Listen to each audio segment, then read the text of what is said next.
Are you ready to untangle from your past, recover from heartbreak, and revive your life? This is Soul CPR with your host, Ann Papayoti. We've all had soul-crushing experiences and lost ourselves in our pain, but there is a way out. On this podcast, Amazon best-selling author, award-winning life coach, and advice columnist Ann Papayoti helps us navigate the path from heartbreak to healing.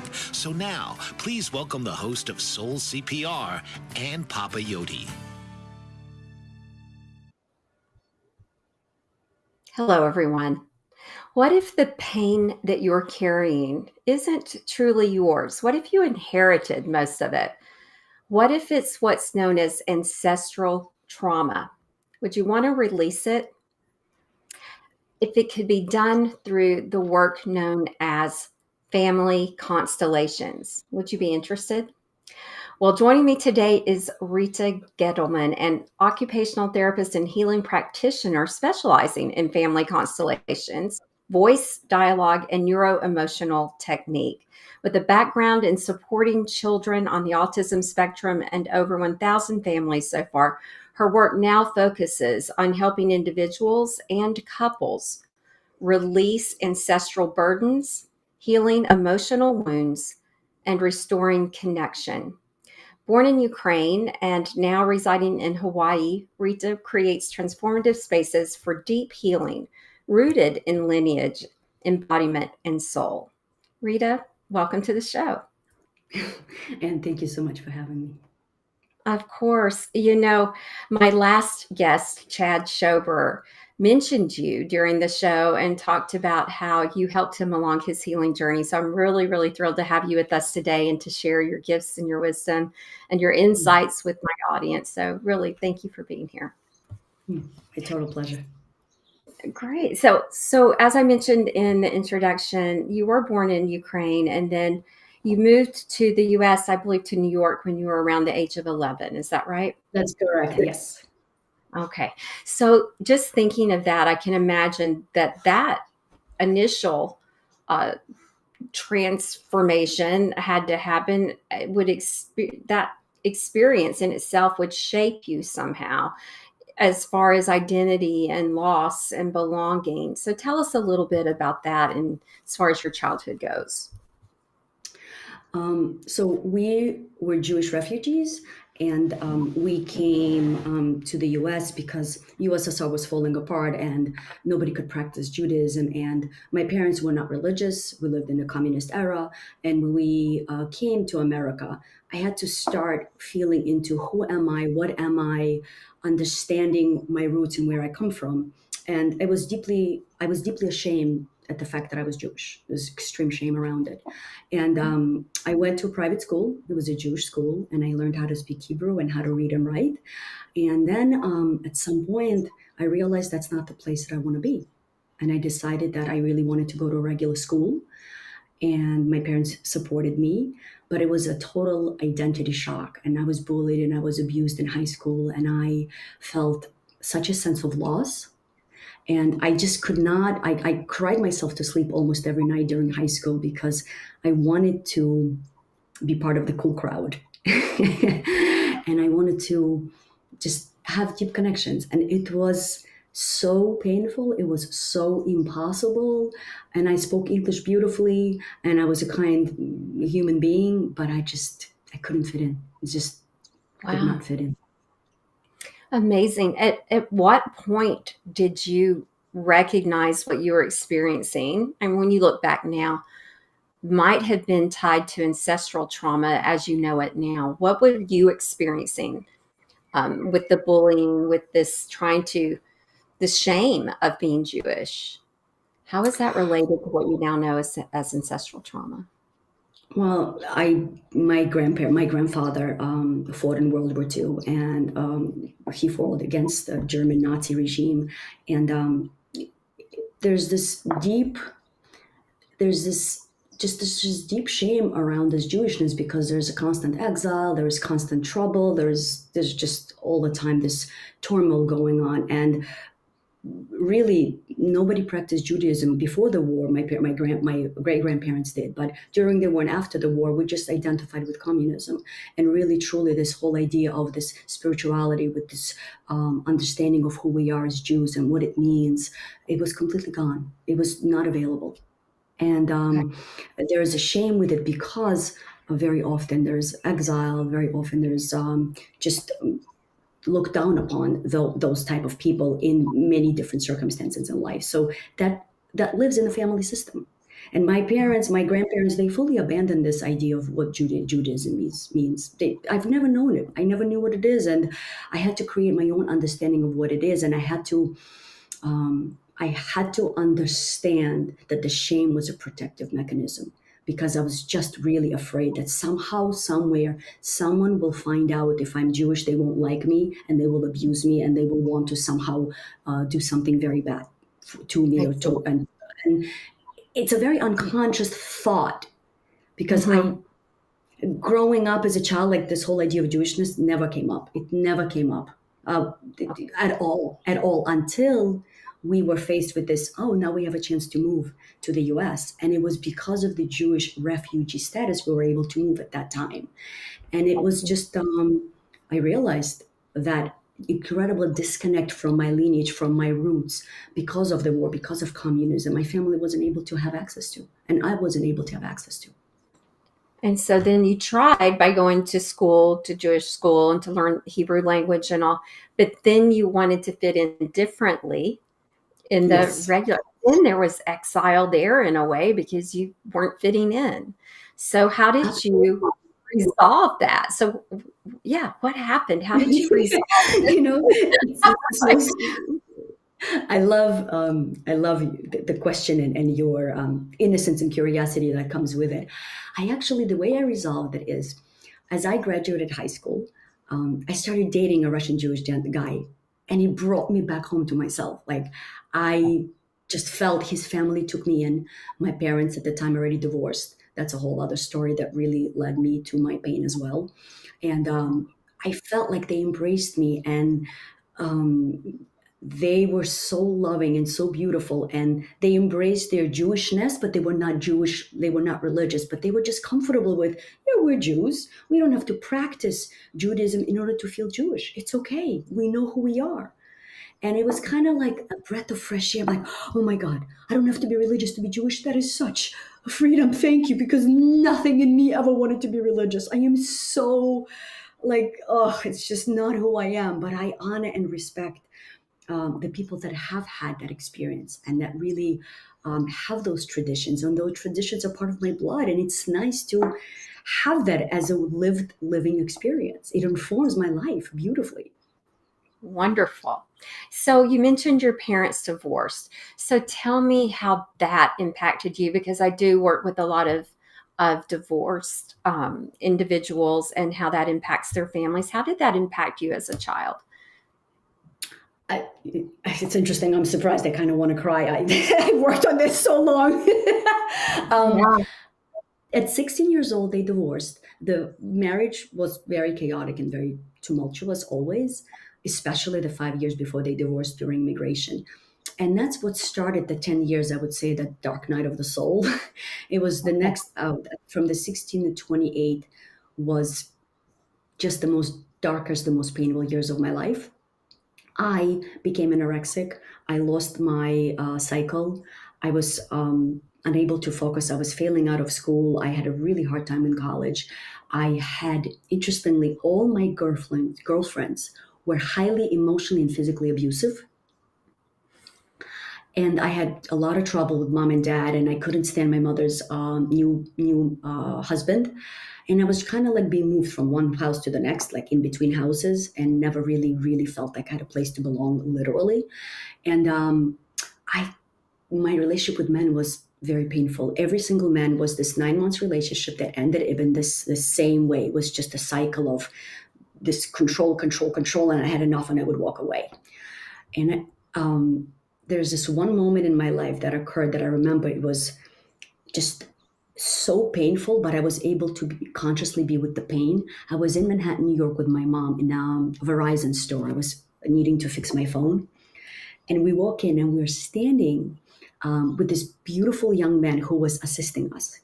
And my mother looks at me and, with this direct coldness that she often did before, said, "Why didn't you brush your hair? Your hair looks so disheveled." And she said it as a very matter of fact in front of this gentleman. And I'm 28 and I'm standing there. And even though I've heard this so many times before, it was so devastating. And I literally had this cold sweat down my spine. I froze. I couldn't speak. I looked at the guy. I looked at my mother. I turned away and I walked into the corner of the store because I was just trying to gather myself somehow because I was shattered. And I was standing in the corner and the store was fully glass. And I'm standing and I'm looking at this glass and I'm looking at people walking by. And I was frozen. And I realized I'm looking at the world through this glass. And even though I have hands and I could touch it, I have no way to reach anyone. Wow. It was so devastating. Amazing. Yeah. I get it. I get it. So this dark period in your life where people in your life are controlling and abusive, and you're lost and you're failing and you're all of this. What was the turning point for you? What changed? In that moment in that Verizon store, for one reason or another, the way that my mother's word landed, it actually was received. I wasn't avoidant. I wasn't trying to push it away. I had no choice. I had no more energy to resist Okay. her assaults. And I cracked open, and the pain was so loud. I could not have the energy to push it away any further. And in the next half a year, I lived with that pain very consciously. And I literally every night before going to sleep, I was just speaking to this higher wisdom, to this God, universe, whatever you want to call it. I had this innate feeling that there is an answer, but I had no idea how the answer would arrive. How would it show up? And I just kept on saying, please, I just need a way to live this life without pain. This is not normal. And about half a year to 7 months later, I met my family constellation mentor, whom I studied with for the next 10 years, that deeply, deeply shifted my entire life from the inside out. Okay. So what I'm hearing you say is you believed there was an answer.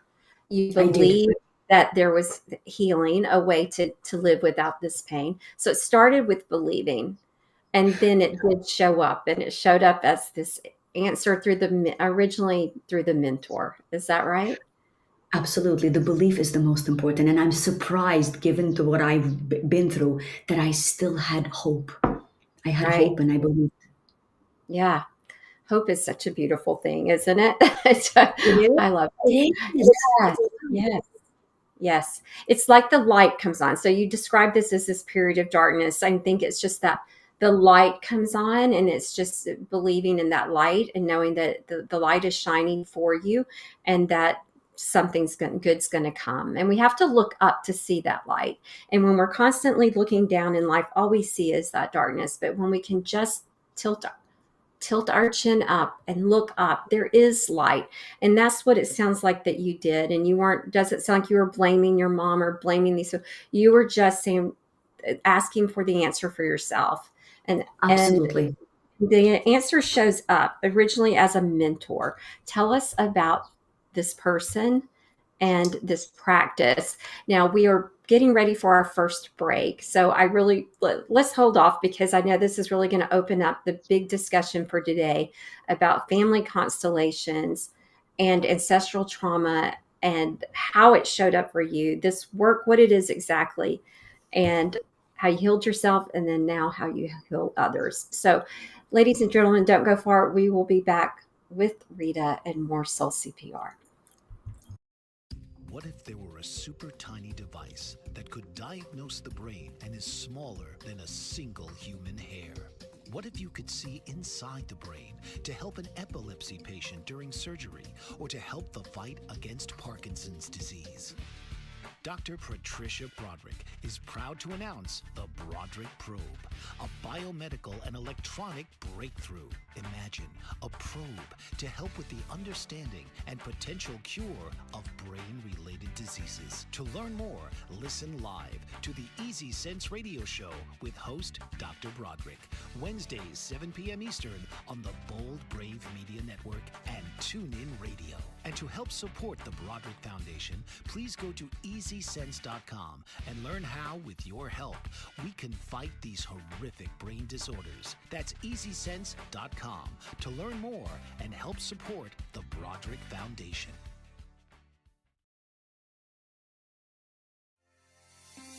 Author, radio show host, and coach John M. Hawkins reveals strategies to help gain perspective, build confidence, find clarity, achieve goals. John M. Hawkins' new book, Coached to Greatness, Unlock Your Full Potential with Limitless Growth, published by iUniverse.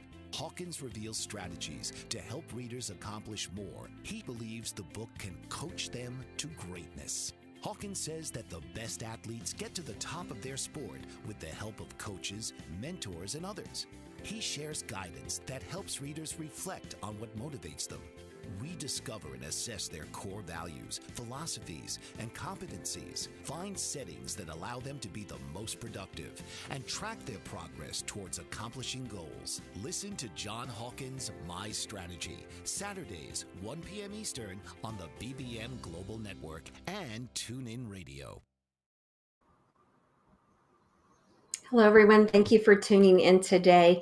I'm here with my special guest, Rita Gendelman, and we are talking about ancestral trauma and family constellations. We're just getting to this. So, Rita, the start period of your life, and then a mentor comes in about family constellations. So tell us how your healing journey began. Sure. You know how a horse has its blinders on and it knows exactly its way home?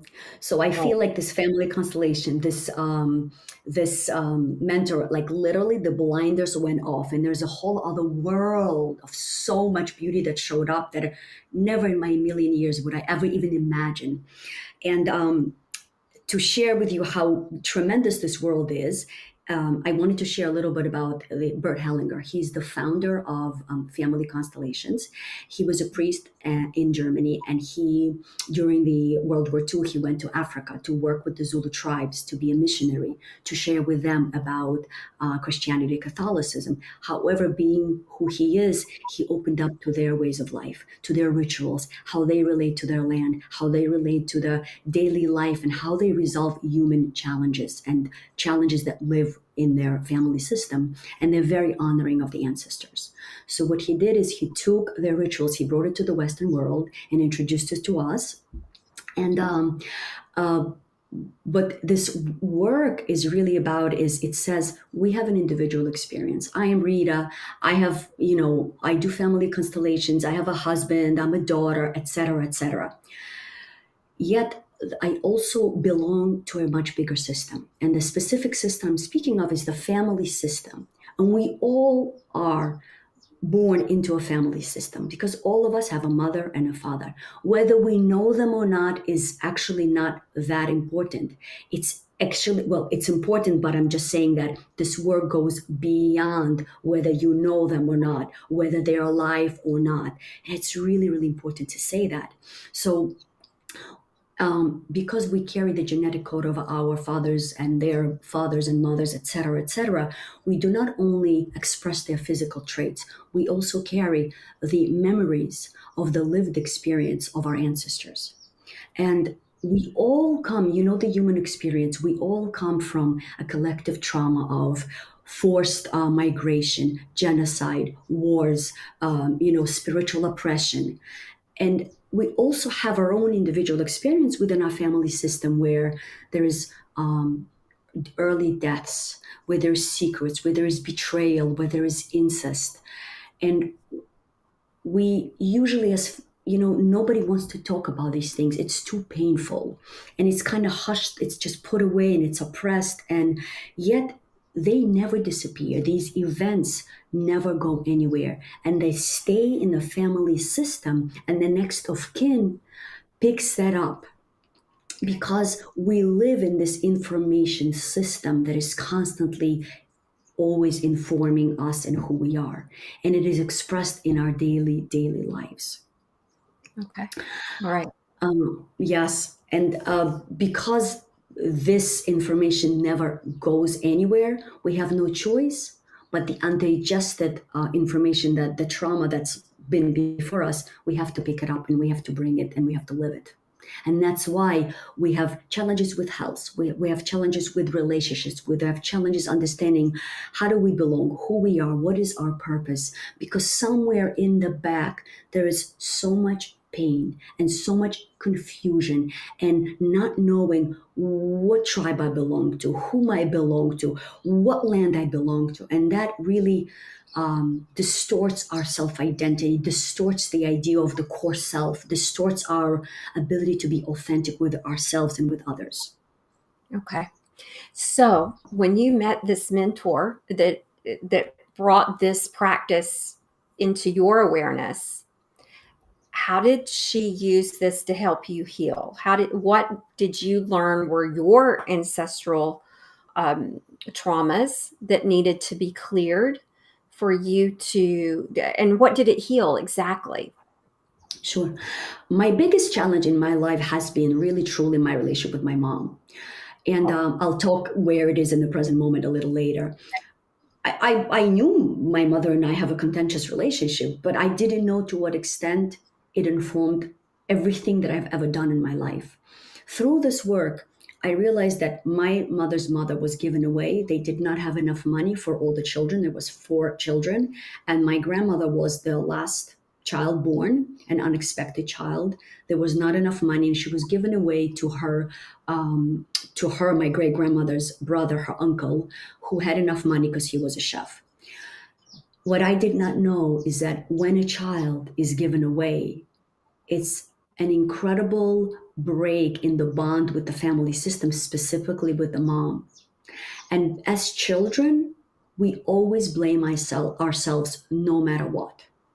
So even though my great grandmother had this beautiful intention of wanting my grandmother to have a better life, what actually happened emotionally is that there was a break where there was a rejection. Okay. And my grandmother embodied that on a very deep level. And she basically rejected herself all her life. She did not marry a man she was in love with. She married a man that she felt that would match her insecurity. And she married a man who was violent, who was abusive, who was an alcoholic. And my mother was born into that. And my mother took on that pain of my grandmother's rejection of her own mother, of her own family. And that pain lived within my mother, and she lived in a very violent home where she didn't have a place. She had to become very, very mature very quickly and very protective. And my mother is, as much as I love her, she's a very cold woman emotionally, and she's very strict and very stern and very kind of like pedagogical, I would say, like when she's a teacher from former USSR. And she was a very functional mother who wanted to make sure I'm safe, I'm clothed, I have education. However, emotionally, she was never ever available in any way. And I had to become the mother for her, which is a story a lot of my clients come to me with. And as I became her mother and could not really be the child who receives this nurture from a mother, I had to also lose my own self and my own connection with myself, which created an incredible problem with my health, with my hormones. I was told at a very young age that I couldn't get pregnant, and I developed polycystic ovaries, and I had incredible challenges with food, digestion. I could not digest anything.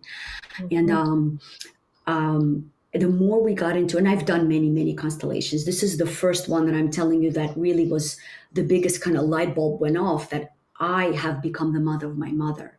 And naturally, we receive love from a mother. And it was in reverse for me. And in family constellations, we call this the reversers of orders of love. So my love was going towards my mother, and my ability to give and receive in relationships, with life, with money, with health, and with friendships and intimate partners was broken. So I became the people's pleaser. Mm-hmm. I needed to be the perfect, obedient little girl to make sure everything is great and everything is amazing. I could never set a boundary. I could never say no because I just felt like I don't deserve for anyone to respect me because Right. I never felt that support from my mom. And that, I mean, I cannot tell you how I would wake up at night and all of a sudden I would shake and I would feel my ovaries and I would feel my womb because that's the female aspect of who we are. And that's so deeply connected to our mothers and our grandmothers. And I remember the tension would start slowly melting away. And it was never verbal, it was always in the body. It was just slowly, slowly. And it was a process. It wasn't a one day click, Mm-hmm. but Mm-hmm. things starting melting away. I started just like, I could breathe. I could relax. I could finally start feeling my body. The numbness that I carried in my heart, in my tissues, in my bones started to slowly melt away. Okay. And that And my came policy, oh, awareness, the insight you had just from yes, awareness. Okay. it came from awareness. And I did physical, I stepped into a constellation. I Okay. was this woman, Roberta Maria Ati, did a constellation for me where I remember my question was, why cannot I am unable to receive love? Okay. I was unable to receive love at all. And it was all about my inability to receive love from my mom and her inability to receive love from her mom. Okay. And it was just so profound, and the body really heard this cry for help, and it really started to respond because we were able to acknowledge the events of my lineage, the women in my lineage, and see it with love and see it with compassion through the representation of other people who were representing my mom and my grandmother. Okay. And I know that might be confusing for some people about people Sure. representing. So I'm going to Yes. ask you some questions about that. But your healing began through this constellation work, then Yes. which created awareness, which created the body followed Yes. as the mind opened, the body followed, and so you actually experienced physical healing from things that you had experienced for so long. Like you said, you had experienced anorexia. You Yes. had stopped having your periods. Did your womb actually Correct. heal?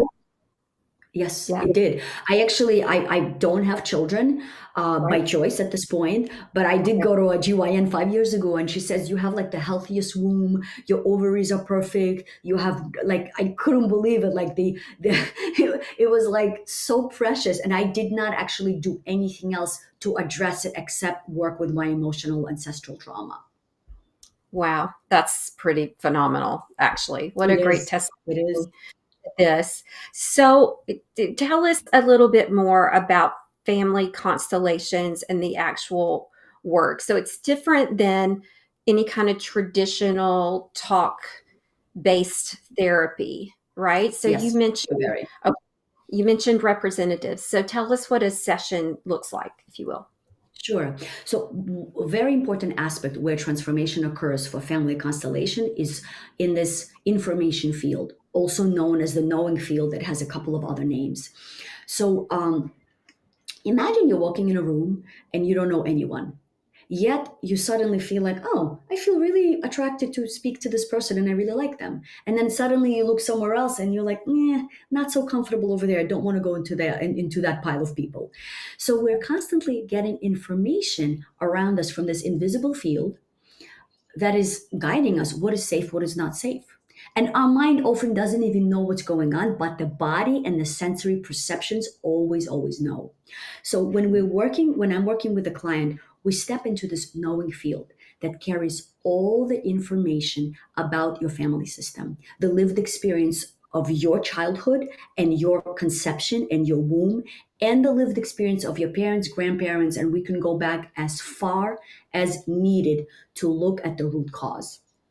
Okay. And this information field is really where transformation occurs.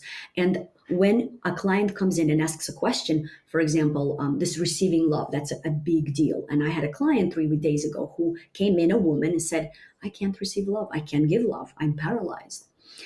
And I said to her, okay, So let's tune in into the knowing field and let's see. We're going to bring in representative that will show us the dynamics where there has been a disconnect, or where there has been something that was traumatic that maybe you are resonating with and you're bringing into your life today, and therefore you feel unable to receive the love that you deserve. So what occurred is that she has mentioned to me, while her parents were married before she was born, her mom was raped. And her mom actually had to have an abortion. She did not have a miscarriage, it was an abortion. So when I hear that, I ask for information. When I hear that, I know that that is, obviously, we know it's an incredibly huge trauma. And what I said is, we're going to bring in representatives for you, for your mom, for your dad, for the child who did not make it, and for the perpetrator. And what that means is that there are people in the room, and I can do this virtually as well, but I prefer to talk about really like the tribal experience of people being in the room, where I ask the client to please pick somebody to represent her. She does that with just that awareness and knowingness of her body. It's not a thinking process. She looks into a room, 90% of people she doesn't know, and she looks at someone, she says, I would like for you to represent me. And she goes to that person, guides them by their shoulders, and puts them somewhere in some kind of physical location that her unconscious mind is communicating to her at that moment. And she sits down.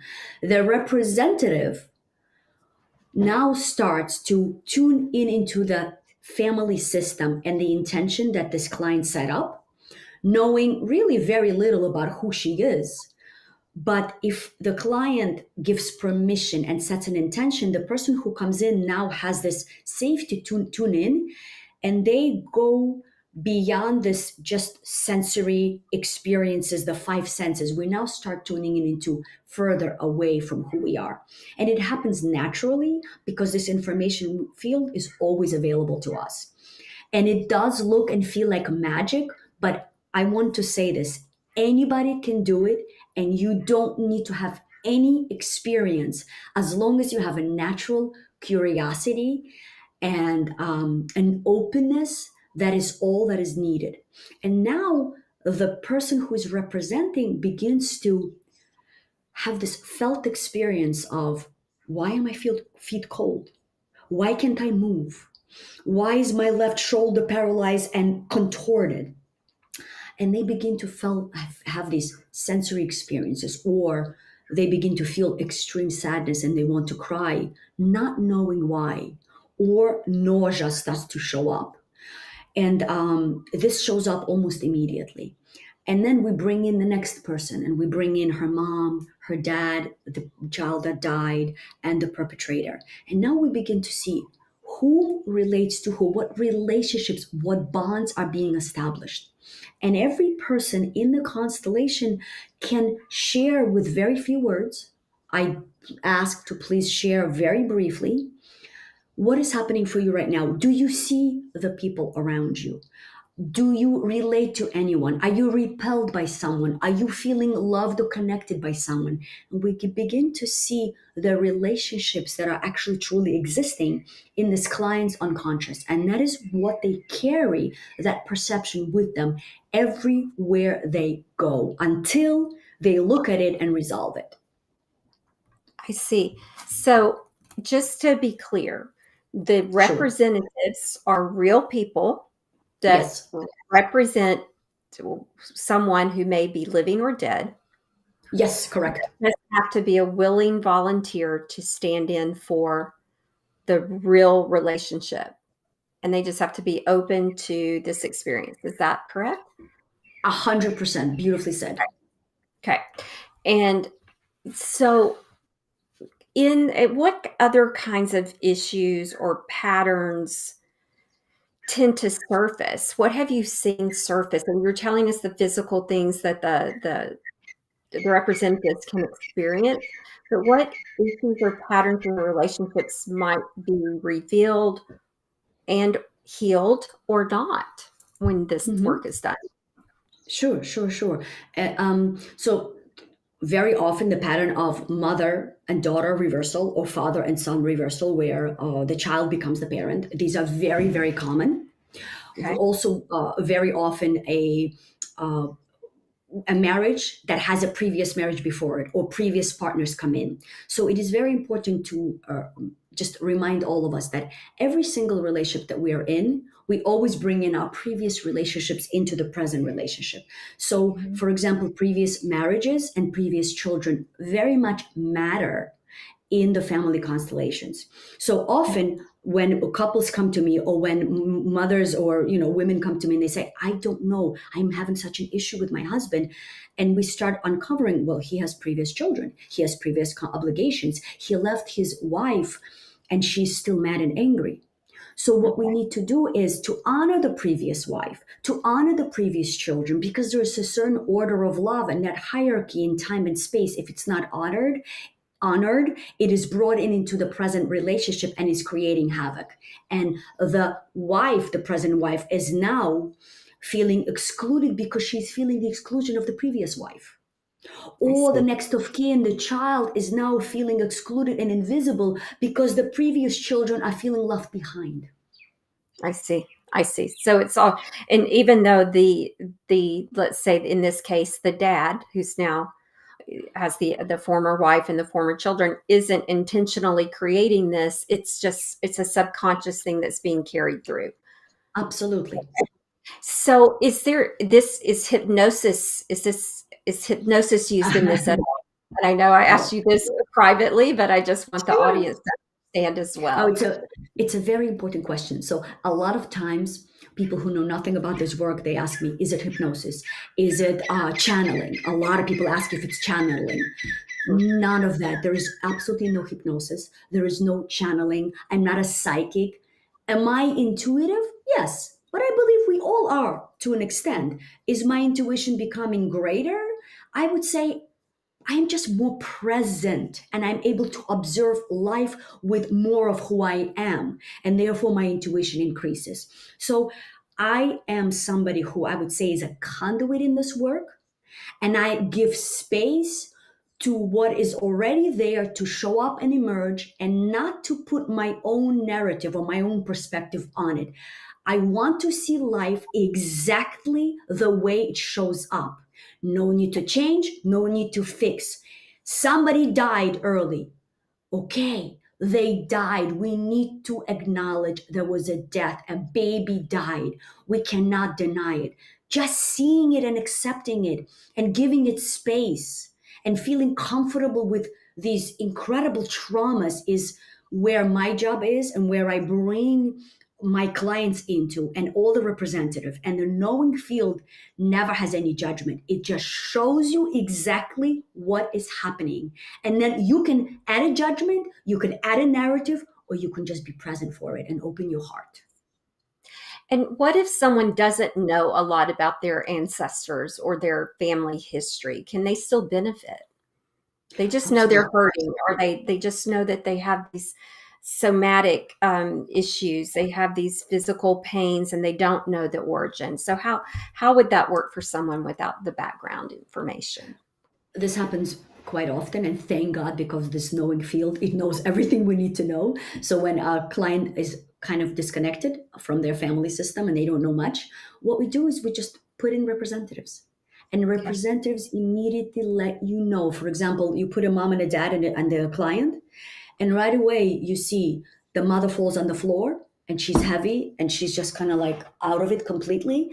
And you could see something devastating happen with the mom. So we could put in somebody behind her and see, well, is this a missing person? Is this somebody who she is missing? Is this the entanglement? Or if the person is not ready to go there, if the person doesn't have enough life force to really look deeper, not all of us do, especially in the beginning, what I simply do is I tell them, can you take a look? Can you see how this shows up in your life? And the client will say, what my mother just did, this falling on the floor and feeling that she's dead, is what I experience every single day of my life. When I wake up, I just want to die. I just want to fall on the floor, and I never want to get up. I'm exhausted. Okay. And then it's obvious that she is carrying the mother's trauma. And even if we don't know what's behind it, we can now go into this ritual and say very specific words that release the client for carrying the burden for the mom and no Oh, longer needs to fall down or feel like she oh. wants to die.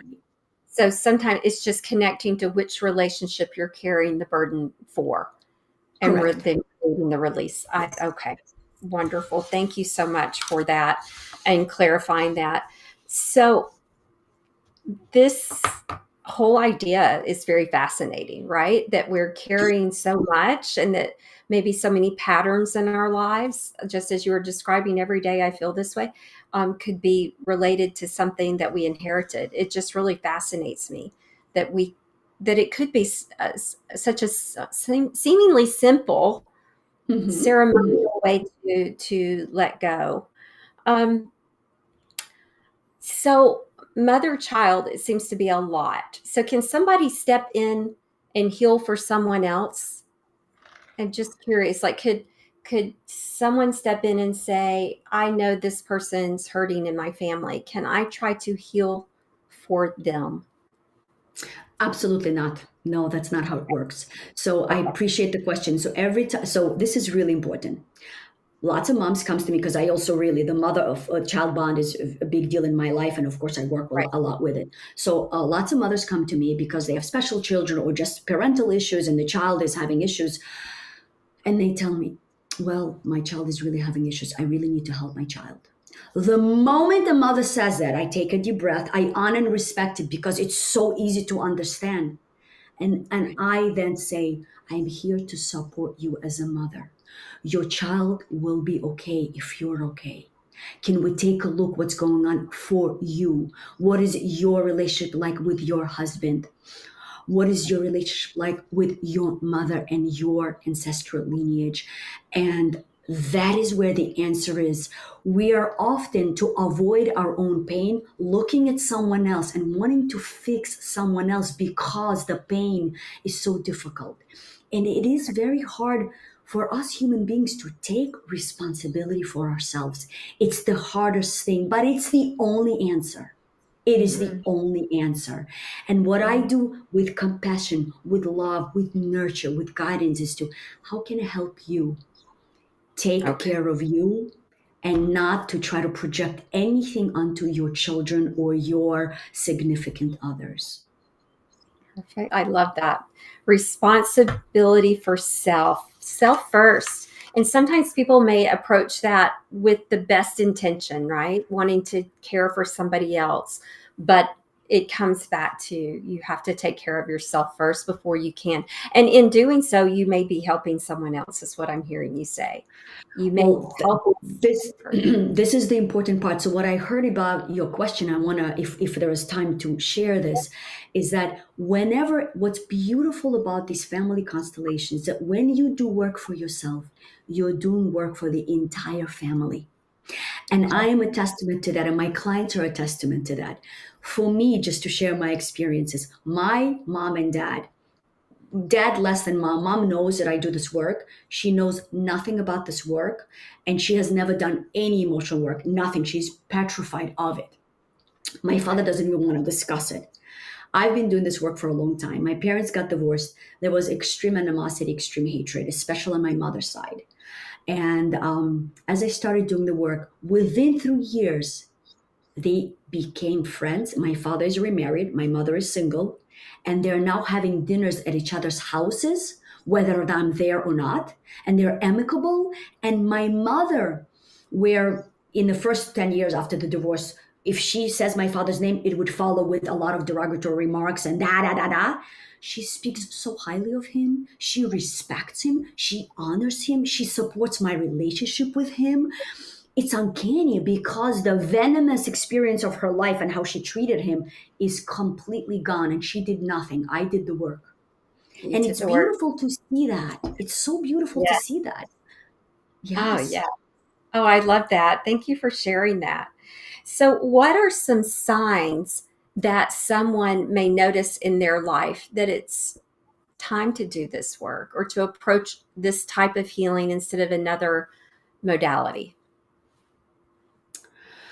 Well, there are many good modalities, I would say. I mean, this is one of my favorites, but for sure there is in our day in life there are lots to pick from. But for this one specifically, what I believe when you have patterns that keep repeating, and no matter how much therapy you've done, you can't seem to get to it, like these relationships that keep coming up with bosses, with partnership, it's just the same thing. Or for example, somebody looks like everything's fine, everything's great, but the child all of a sudden just starts losing the desire for life and has these suicidal ideations, suicidal thoughts, or goes into severe depression. And it hasn't suddenly. It's like, we don't understand. Our life is great, but our child is depressed, doesn't want to go to school, doesn't want to socialize, is not interested in anything. So these things that showing up that just don't make sense, but they are appearing in your life. Or suddenly you feel like, my business is shutting down. I have no ability to make money. What is going on? I am a professional. I've done well for myself. And suddenly you start losing this monetary income, and it happens suddenly. And it is these kind of things that start showing in your life where some kind of a bigger picture is playing itself out that we cannot pinpoint here and now, but we know it's there and we got to go find it somewhere else in the background of our lives. Thank you for that. It is time for our next break. We skipped one break because we were in such a roll there with everything, and I appreciate that. But we're going to take this one, and when we come back, we're going to get some key takeaways for our audience and share how they can reach out to you and work with you. Okay, Rita? So don't go far, everyone. We'll be back with more Soul CPR. Did you know that your beliefs create your entire reality, but it's the subconscious beliefs that do most of the creating? Belief shifter and life coach Shiraz can help you identify those limiting beliefs and eliminate them, often in a single session. Like, it was almost instant. Like, I had relief right away. Creating better health, relationships, careers, and finances. Let Shiraz help you step out of safety and into awareness. Definitely something's happening. It's like a flow inside. It feels good. Whether in person or online, Shiraz provides personal coaching, belief shifting. Visit Shiraz at energeticmagic.com or call 416-529-7429. Energetic Magic on the BBM Global Network, Tuesdays at 7 p.m. Eastern. Find your greater happiness. Be well. Be aware. Be magical. Are you struggling to care for elderly parents or a spouse? Do you wonder if being a caregiver is making you sick? Are you worried about taking time off work to care for elderly parents and balance work, life, and caregiving? Has caregiving become exhausting and emotionally draining? Are you an aging adult who wants to remain independent, but you're not sure how? I'm Pamela D. Wilson. Join me for the Caring Generation radio show for caregivers and aging adults, Wednesday evenings, 6 Pacific, 7 Mountain, 8 Central, and 9 Eastern, where I answer these questions and share tips for managing stress, family relationships, health, well-being, and more. Podcasts and transcripts of The Caring Generation are on my website, PamelaDWilson.com, plus my caregiving library, online caregiver support programs, and programs for corporations interested in supporting working caregivers. Help, hope, and support for caregivers is here on The Caring Generation and PamelaDWilson.com.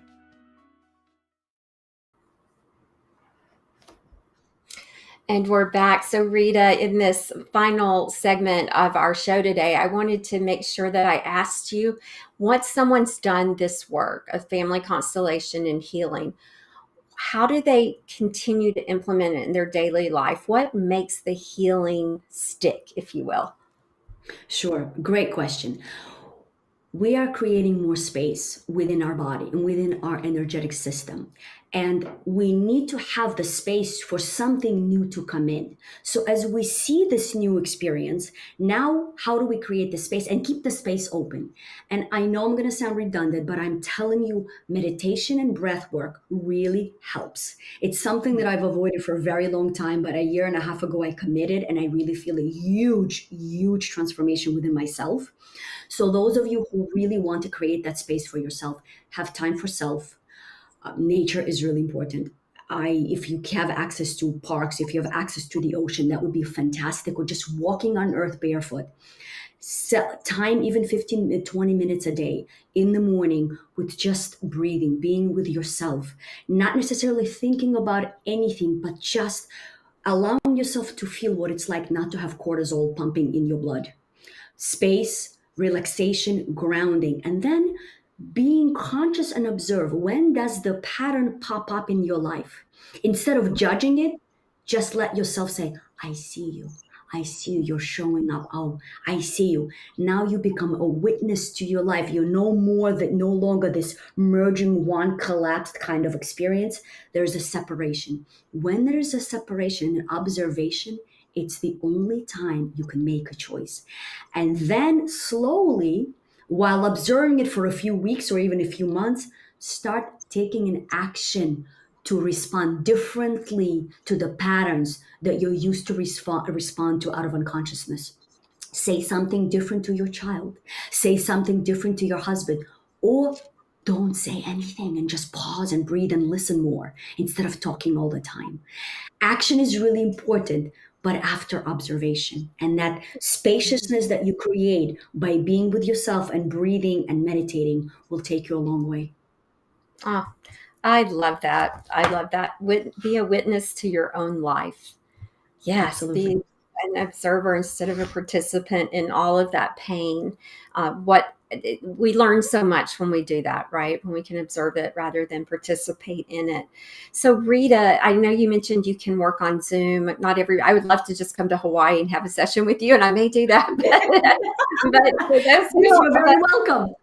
I just might do it, surprise you. But with that, we know you can work on Zoom as well. Tell listeners how they can work with you, how to get in touch with you, all of those things, please. Sure, absolutely. I work on Zoom. Most of my clients are in virtual reality, though I do have gatherings here every single month in Hawaii. So if anybody's visiting, absolutely welcome to my groups. You can find me through my website at ritagendelman.com. I also very much enjoy private interactions with email. So my email is ritagendelman@gmail. Reach out anytime. I typically respond within 2-3 days. You definitely have options working one-on-one, working in groups online, or working face-to-face. That is fabulous. And Zach has your website up on the screen for anyone who's watching. This will also all be in the show notes. And then they can also find you on Instagram, right, Rita? Yes, correct. Yes, I forgot to mention that. Absolutely. Yes. And I'm just beginning to develop and I'm beginning to post things. So please follow me and you can DM me anytime just to get more information.